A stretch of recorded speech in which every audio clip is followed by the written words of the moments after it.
Every year, paranormal investigators explore more haunted houses, trying to communicate with spirits that refuse to move on. But few are as terrifying as the infamous Villisca axe, also known as the House of Spirits. And if you think the axe was just some common household tool used for splitting wood, think again. After all, this murder weapon left 8 people dead in their sleep. That is certainly enough to scare anyone who dares step foot inside. When you visit the site today, you'll find it abandoned and sealed off with yellow police tape. And even though no one has lived there since 1912, many believe the ghosts of its former residents still linger within these walls. Here's the tragic tale behind the murders, and why experts consider it to be one of the most haunted houses in the world. Hello, and welcome back to my channel. Today we're going to be exploring the haunting history of the murder house. Make sure to hit that thumbs up button if you love all things ghost stories.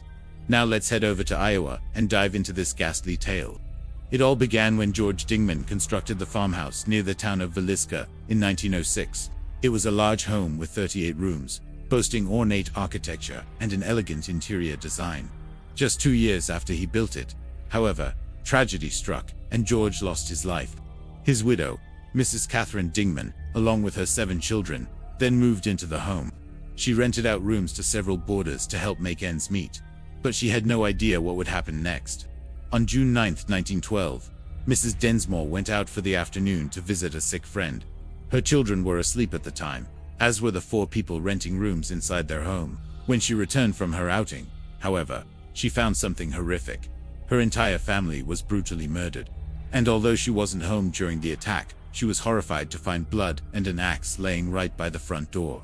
Struggling to make sense of the crime, Catherine called out to her son, but only silence answered back. She then noticed a rocking chair moving slightly in the corner of the room and assumed whoever had done this was still hiding inside. But when she stepped closer, she realized it was empty. Fearing for her own life, she ran to hide in a closet until Sheriff John P. Gannon arrived. He discovered 7 bodies in total, each having been struck several times on the head with an axe. 4 of them belonged to Catherine's children, ranging in age from 3 to 11 years old. The other 3 were the Moore family, who had been renting a room inside the farmhouse. They consisted of a father, mother, and their 6-year-old daughter. But the sheriff couldn't find the killer anywhere. The victims had all been sleeping when they were attacked, meaning their murderer crept into their home in the middle of the night and proceeded to hack them to pieces. He didn't stop until every single person on the 2nd floor was dead. Then he simply vanished without a trace. Although this case became famous across the United States and made headlines around the world, it would go cold after a few weeks. No one could figure out why the killer did what he did or how he managed to get away. Many believed it was the work of a traveling salesman, but nobody ever came forward with any solid evidence. And the mysterious circumstances surrounding the crime continue to baffle people to this very day. Catherine struggled to cope with the loss of her entire family and spent the remainder of her life searching for answers. But while looking for clues, she may have uncovered something else entirely. As she searched through the belongings of her deceased children, she came across a book containing diary entries written by her 15-year-old daughter, and what she read inside shocked her to her core. Her daughter had been keeping a secret diary and writing about strange occurrences that took place inside the house.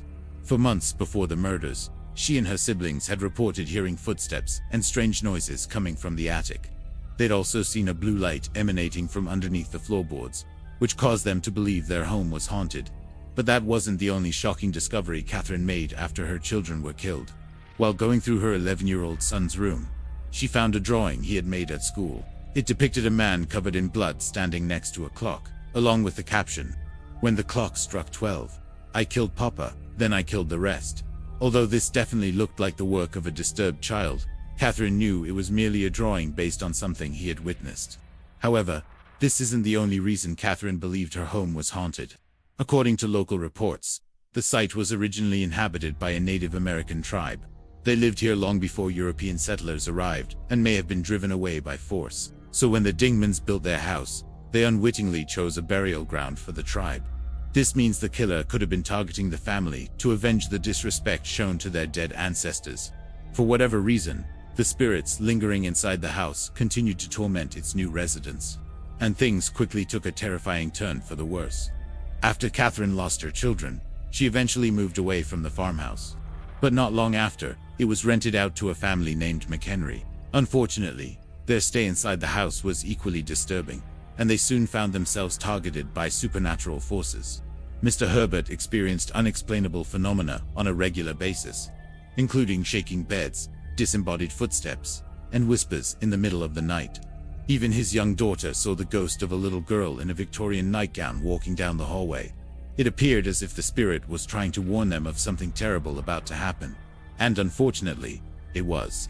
Just a few days later, Mr. Herbert passed away in his sleep. Some believe he was simply having a nightmare, but others claim he was actually struck by a ghost.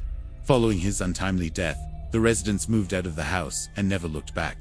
Over the years, several other families attempted to live inside the home, but all of them experienced horrifying events they couldn't explain. Ghost hunters and scientists alike have tried to uncover the truth behind the alleged hauntings, but many believe the spirits refuse to be disturbed. Even the brave ghost hunters who enter the home report experiencing unsettling activity, including moving objects, shaking beds, and strange whispering. Visitors have also heard what sounds like children screaming and playing in the middle of the night. But once the sun comes up, everything returns to normal. That is why many believe the ghosts of Villisca only appear when no living people are watching. These eerie encounters have happened so often that local police have been forced to block off the area with yellow caution tape. However, that hasn't stopped curious onlookers from entering anyway. Several teenagers have been caught trespassing in the middle of the night, and some have even been reported missing. So why doesn't anyone ever try to move the spirits haunting this home? To answer this question, we need to look at the history of the axe itself. As you may have noticed, the tool has been referred to as both the Villisca axe and the axe of spirits throughout this video. But did the same weapon actually kill both sets of victims? Or is there more to the story? Well, according to legend, the axe was first owned by a lumberjack named George Jagger. One day while chopping down trees, he felt an overwhelming sense of dread. Although nothing appeared to be wrong, he put down his axe and walked away. Soon after, a nearby tree fell and crushed his friends to death. After witnessing such a horrific accident, George decided to abandon his axe and moved to Montana, where he lived out the remainder of his life. Years later, the axe was found by another lumberjack named Tom Nevis. He had no idea of its dark history and used it to complete his job. Soon after, he began having disturbing dreams and hearing whispers in his ear, telling him to do unspeakable things. These visions drove him insane, and he was taken to a mental hospital, where he remained for the rest of his life. Now, whether these events really happened, or they were made up, we may never know. But it seems the axe may have been cursed or possessed by a demonic presence, long before it was used as a murder weapon. Some believe the same axe was used in 1908 to kill a man named Nelson Childs, and 2 years later, it resurfaced near the crime scene of the Moore family. Of course, this could simply be a coincidence, but others believe it's proof of something more sinister. Since the house has been abandoned for over 100 years, no one knows what may have happened to the axe. It could still be inside the house, or perhaps it was taken by one of the ghost hunters, who refused to believe in its power. Whatever the truth may be, the Villisca murder house remains one of the scariest homes in America. To this very day, it continues to be haunted by the spirits of its former residents, warning us of the evil that lurks inside. Thanks for watching. If you enjoyed this video, be sure to check out the series, where I explore more haunted houses in the US. I've already covered the Whaley House, Waverly Hills Sanatorium, and the Gettysburg Battlefield, to name a few. I'll see you in the next one.